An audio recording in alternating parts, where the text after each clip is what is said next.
माँ बाप के आशीर्वाद की ताकत बहुत पुरानी बात है। जब गांवों में जीवन की धड़कन खेतों की मिट्टी से जुड़ी होती थी और सूरज की किरणें हर सुबह नई उम्मीदें बिखेरती थीं। एक छोटे से गांव में जो पहाड़ों की गोद में बसा था और जहां नदी का पानी चांदी की तरह चमकता था, एक गरीब परिवार रहता था। इस परिवार का मुखिया था रामू, एक साधारण सा किसान का बेटा जिसकी उम्र अभी महज 20 के आसपास थी। रामू का चेहरा सूरज की झुलसान से काला पड़ गया था, लेकिन उसकी आंखों में एक चिंगारी सी थी, सपनों की चिंगारी जो गरीबी की राख में भी सुलग रही थी। रामू के माँ बाप दादा दादी की उम्र के करीब हमेशा बीमार रहते थे। दादा को जोड़ों का दर्द सताता था जो सर्दियों में तो और भी विकराल हो जाता, और दादी की सांसें छोटी छोटी हो चुकी थीं। इलाज के लिए पैसे कहाँ थे? रामू दिन रात एक साहूकार के यहां नौकर बनकर काम करता। साहूकार का नाम था लालाजी रामल, एक कंजूस और सख्त स्वभाव का व्यक्ति जिसका घर गांव के सबसे बड़े हवेली में था।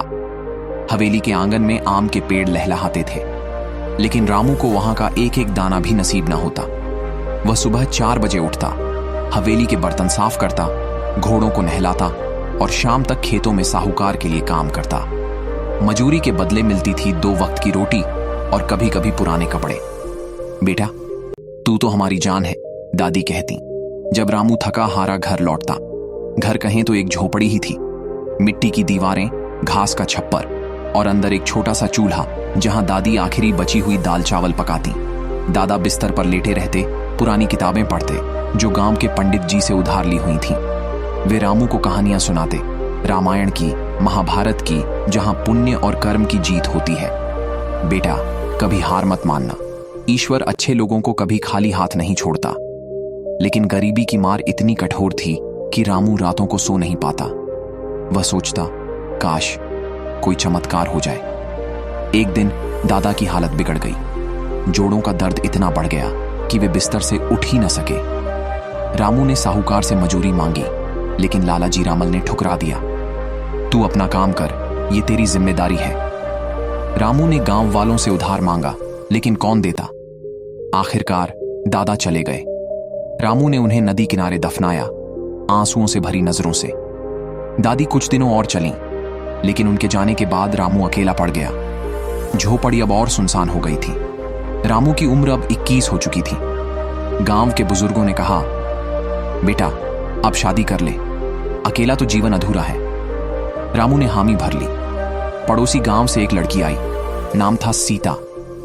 सीता सुशील थी, संस्कारी, और उसके चेहरे पर एक शालीनता थी जो रामू को पहली नजर में भा गई। शादी साधारण हुई। गांव वालों ने मिलकर कुछ अनाज, कपड़े इकट्ठा किए। सीता आई तो झोपड़ी में रोशनी आ गई। वह सुबह उठकर घर संभालती, रामू के लिए खाना बनाती और शाम को उसके थकान को मिटाने के लिए गीत गाती। रामू जी, सब ठीक हो जाएगा, भगवान पर भरोसा रखो, सीता कहती। रामू साहूकार के यहां ही काम करता रहा, लेकिन अब 2 लोगों का पेट पालना था। सीता कभी कभी गांव की महिलाओं के साथ सिलाई का काम करती, थोड़े बहुत पैसे जोड़ती। 1 साल बाद उनके घर पुत्र रत्न आया। नाम रखा गया श्याम। श्याम का जन्म एक अमावस्या की रात हुआ, जब बारिश हो रही थी। रामू ने उसे गोद में लिया तो लगा जैसे सारी दुनिया उजली हो गई। ये हमारा सहारा है, सीता ने कहा। श्याम को रामू और सीता ने बहुत अच्छे संस्कार दिए। बचपन से ही रामू उसे कहानियां सुनाता, दादा दादी की तरह। बेटा, कभी झूठ मत बोलना, कभी किसी का बुरा मत करना। सीता उसे भजन सिखाती और शाम को नदी किनारे ले जाती, जहां वे साथ में खेलते। श्याम बड़ा होने लगा, तेज, चतुर और हमेशा मुस्कुराता। गांव के स्कूल में वह सबसे आगे रहता, लेकिन गरीबी ने फिर सिर उठाया। रामू की उम्र अब 40 के करीब हो गई थी। जोड़ों में दर्द होने लगा, सांस फूलने लगी। साहूकार ने एक दिन कहा, रामू, तू अब बूढ़ा हो गया, काम नहीं कर पाता, जा किसी और को देख। रामू को नौकरी से निकाल दिया गया। घर में अंधेरा छा गया। रामू बेरोजगार हो गया। सीता रोती, श्याम चुपके से आंसू पोंछता। श्याम अब 16 का हो चुका था। वह स्कूल के बाद गांव के छोटे मोटे काम करता, कभी दूध बेचता, कभी पत्र वितरित करता। एक रात परिवार बैठा था। रामू ने कहा, बेटा, अब तुझे ही कुछ करना पड़ेगा, मैं तो बूढ़ा हो गया। श्याम ने ठान लिया। अगले दिन रामू ने उसने गांव के बाजार में एक छोटा सा व्यवसाय शुरू किया, फल सब्जी की दुकान। पूंजी कहां से लाया? सीता ने अपनी एकमात्र सोने की चूड़ी बेच दी। दुकान छोटी थी, एक ठेला, कुछ टोकरियां, लेकिन श्याम की मेहनत देखनी थी। सुबह 4 बजे उठता, नदी पार जाकर फल लाता, ग्राहकों से मीठी बातें करता। धीरे धीरे दुकान चलने लगी, लेकिन इसी बीच रामू सीता की हालत बिगड़ गई। डॉक्टर ने कहा इलाज महंगा पड़ेगा। श्याम ने दुकान बढ़ाई, लेकिन पैसे कम पड़ रहे थे। आखिरकार रामू सीता ने फैसला किया, वे श्याम को आशीर्वाद देकर चले जाएंगे। एक सूर्यास्त के समय रामू ने श्याम को बुलाया।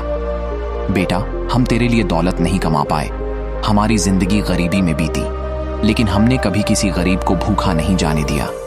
हमारे दरवाजे से जो आया उसे धोना दिया, कभी किसी का बुरा नहीं चाहा, कभी धोखा नहीं दिया। जो कमाया वो लोगों की दुआएं हैं। जाते समय हम तुझे आशीर्वाद देते हैं। बेटा, तूने हाथ में मिट्टी भी ली तो वो सोना बन जाए। तेरी मेहनत कभी व्यर्थ न जाए, तू कभी असफल न हो। सीता ने आंसू भरी आंखों से कहा, हमारी दुआएं तेरे साथ रहेंगी। कुछ दिनों बाद रामू सीता गुजर गए। श्याम अकेला रह गया। नदी किनारे उन्हें विदा किया, लेकिन आशीर्वाद उसके दिल में बस गया। वह ठान लिया, मैं किसी के यहां गुलाम की तरह नौकरी नहीं करूंगा, खुद का रास्ता बनाऊंगा। श्याम ने गांव में देखा, पान की दुकानें कम थीं, लोग शाम को इकट्ठा होते, लेकिन अच्छा पान कहां। उसने फैसला किया। थोड़े पैसे जोड़े, बाजार के कोने में एक छोटी सी दुकान खोली। लकड़ी का स्टॉल, कुछ पान के पत्ते, सुपारी, चूना। शुरुआत मुश्किल थी। पहले दिन सिर्फ 10 पान बिके, लेकिन श्याम हारा नहीं। वह मुस्कुराता, ग्राहकों से बातें करता। भैया जी, ये पान खाकर तो दिल खुश हो जाएगा। धीरे धीरे दुकान चलने लगी। गांव वाले कहते, श्याम का पान तो जादुई है। देखते देखते उसने दुकान बढ़ाई, अब चाय भी बिकने लगी। साल भर में छोटी दुकान से बड़ा स्टोर बन गया, पैसे आने लगे। श्याम ने सोचा, अब शहर जाऊंगा, लेकिन पहले गांव को नहीं भूला। उसने मां बाप की समाधि बनवाई, गरीबों को भोजन कराया। आशीर्वाद याद था, कोई भूखा न जाए। श्याम के दोस्त थे बचपन के, जैसे गोविंद, हरि और रमेश। वे गरीब थे लेकिन वफादार। श्याम ने कहा, दोस्तों चलो साथ मिलकर कुछ बड़ा करें। उन्होंने दोस्तों को बिजनेस में शामिल किया। गोविंद को हिसाब सौंपा, हरि को सप्लाई, रमेश को मार्केटिंग। पहले शहर में एक दुकान खोली, पान, सिगारेट, स्नैक्स। मेहनत, जिद, चिकाटी, ग्राहक जोड़ने की कला। प्रॉफिट इतना हुआ कि दोस्त खुश। श्याम, तू जादूगर है। हर शहर में दुकानें खुलने लगी। देखते देखते बड़े मॉल्स में भी। श्याम अब अमीर था, कार, बंगला, लेकिन स्वभाव वही, सरल, दयालु। विदेश घूमने गया तो विचार आया, वहां भी बिजनेस। अमेरिका, यूरोप में चेन शुरू की। सफलता मिली क्योंकि आशीर्वाद था। इधर श्याम की किस्मत चमक रही थी, लेकिन उसी गांव में जहां से उसकी कहानी की जड़ें जुड़ी हुई थीं, एक और परिवार की कहानी अस्त व्यस्त हो चुकी थी। साहूकार लालाजी रामल, वह कंजूस और सख्त स्वभाव का व्यक्ति, जिसने रामू जैसे गरीबों का खून पसीना निचोड़कर अपनी हवेली को सोने चांदी से सजाया था, अब बुजुर्ग अवस्था में पछता रहा था। उसके 2 बेटे थे, बड़ा विक्रम और छोटा राकेश। लालाजी रामल ने जीवन भर लूटा था। ब्याज के जाल बिछाकर किसानों को कर्ज के बोझ तले दबाया, जमीनें हड़पी, सोना चांदी का ढेर लगाया, लेकिन उसके बेटों को उसकी कमाई का कोई मोह न था। वे अय्याशी के भंवर में डूबे हुए थे। विक्रम, बड़ा बेटा, बचपन से ही लाड़ प्यार में पला। हवेली के आंगन में खेलते हुए उसे कभी पता ही न चला कि उसके पिता की संपत्ति किसके खून से सींची गई है। वह शहर गया पढ़ने, लेकिन डिग्री के बजाय दोस्तों के साथ जुआ, शराब और महंगी कारों के पीछे भागा। राकेश तो और भी बिगड़ा, गांव छोड़कर मुंबई चला गया, जहां फिल्मी दुनिया के चक्कर में पैसे उड़ाने लगा। लालाजी रामल की मौत के बाद संपत्ति बंट गई, हवेली बिकी, खेत बिके, सोना चांदी नीलामी में चले गए। विक्रम लौटा तो हाथ खाली।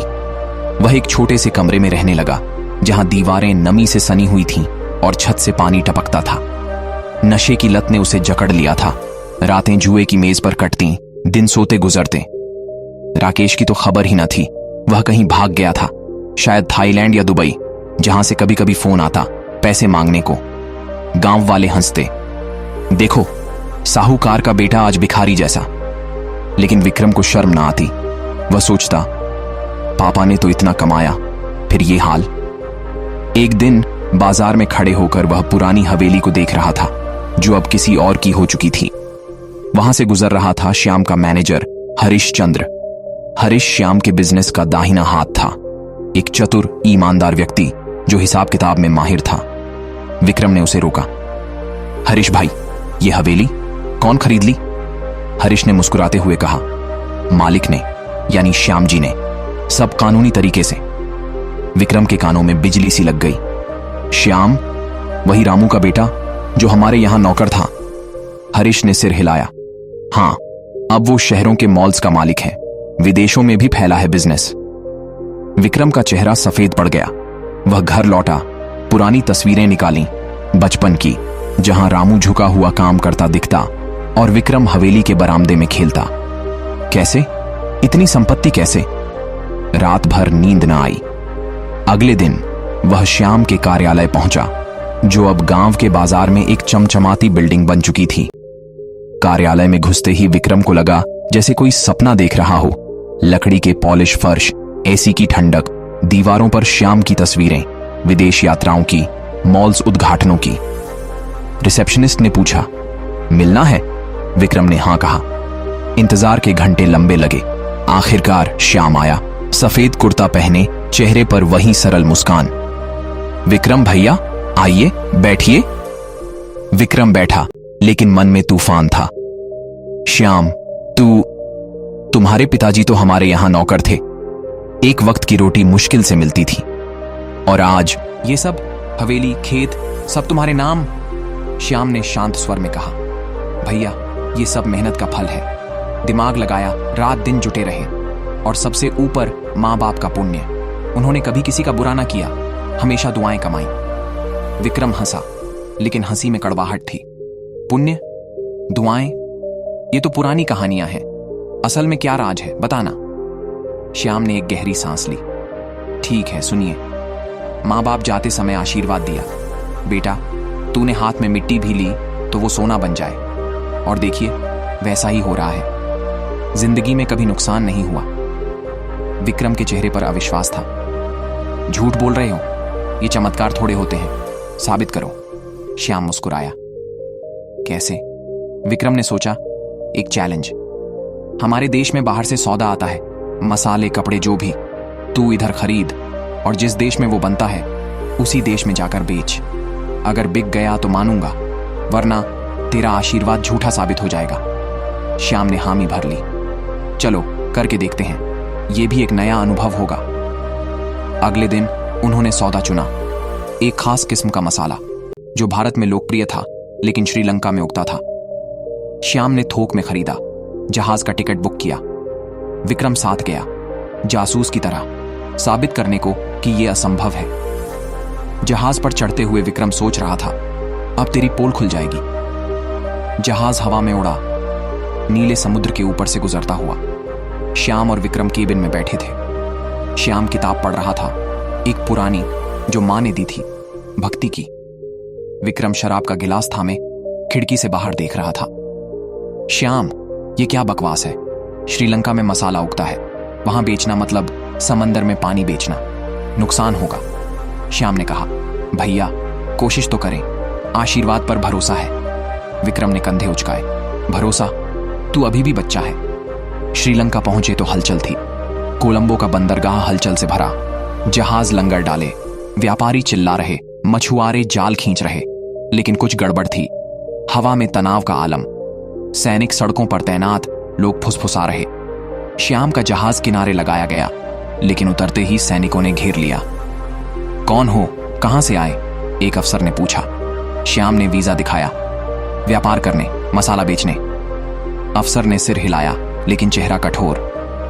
राजा के आदेश पर सभी जहाज रोक लिए गए हैं। चलो राजमहल जाओ, वहां पूछताछ होगी। राजमहल? विक्रम का दिल धक से रह गया। देखा, फंस गए। लेकिन श्याम शांत। वे महल पहुंचे। एक भव्य इमारत, संगमरमर की सीढ़ियां, सोने की जड़ाई। राजा महेंद्र सिंह सिंहासन पर बैठे थे। एक मध्यम उम्र के व्यक्ति, चेहरे पर चिंता की लकीरें। उनके पास रानी और दरबारी।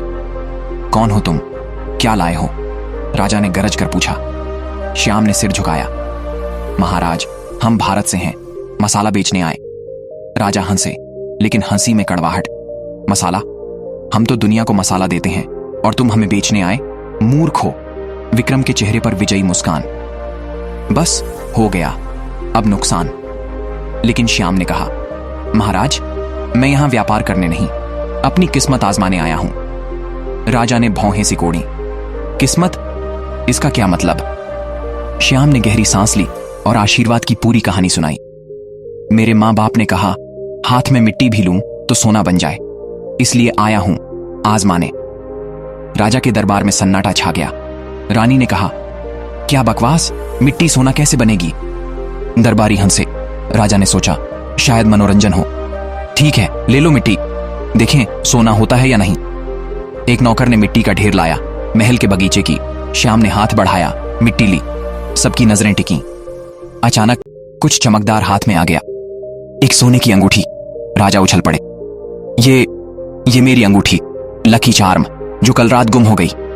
सैनिक घंटों ढूंढ रहे थे, महल, बगीचा, नदी, लेकिन कहीं न मिली। और अब श्याम के हाथ में। राजा के चेहरे पर आश्चर्य, खुशी। चमत्कार, सच में चमत्कार।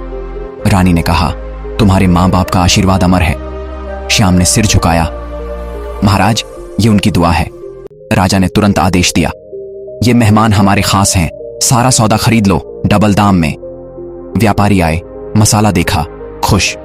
ये तो हमारा ही मसाला, लेकिन तुम्हारा तरीका नया, बिकेगा भारत में महंगा। सौदा बिका, प्रॉफिट 2 गुना। फिर राजा ने कहा, रुको मत, महल में रुको, भोज करो। रात भर उत्सव चला, संगीत, नृत्य, स्वादिष्ट भोजन। विक्रम चुपचाप बैठा देख रहा था, उसका चेहरा पीला। ये कैसे? मिट्टी, सोना? श्याम ने कहा, भैया, आशीर्वाद की ताकत, मां बाप का पुण्य कभी व्यर्थ नहीं जाता। अगले दिन वे लौटे। जहाज पर विक्रम ने कहा, मैं गलत था, सच है, लेकिन मन में तूफान शांत न हुआ। भारत लौटकर श्याम अपने बिजनेस में जुट गया, लेकिन विक्रम बदल चुका था। रास्ते भर वह चुप रहा, आंखें खिड़की पर टिकी। घर पहुंचा तो सीधा आश्रम चला गया, वहां जहां उसके पिता लाला जी रामल अंतिम दिन काट रहे थे। लाला अब 90 के करीब, कमजोर, बिस्तर पर लेटे। आश्रम का वातावरण शांत था, मंत्रोच्चार, भजन। विक्रम घुटनों पर बैठा। पिताजी, मैं आया हूं। लाला ने आंखें खोली। विक्रम, तू? इतने दिनों बाद? विक्रम रो पड़ा। पापा, सब उड़ गया, संपत्ति, हवेली, और मैं नशे में डूबा रहा। लेकिन आज श्याम को देखा। उसके पिता हमारे नौकर थे, फिर भी आशीर्वाद ने सब कुछ बदल दिया। लाला ने सिर झुकाया। बेटा, मैंने गलतियां की, लूटा सबको, पुण्य कमाया ही नहीं, तूने भी वही किया।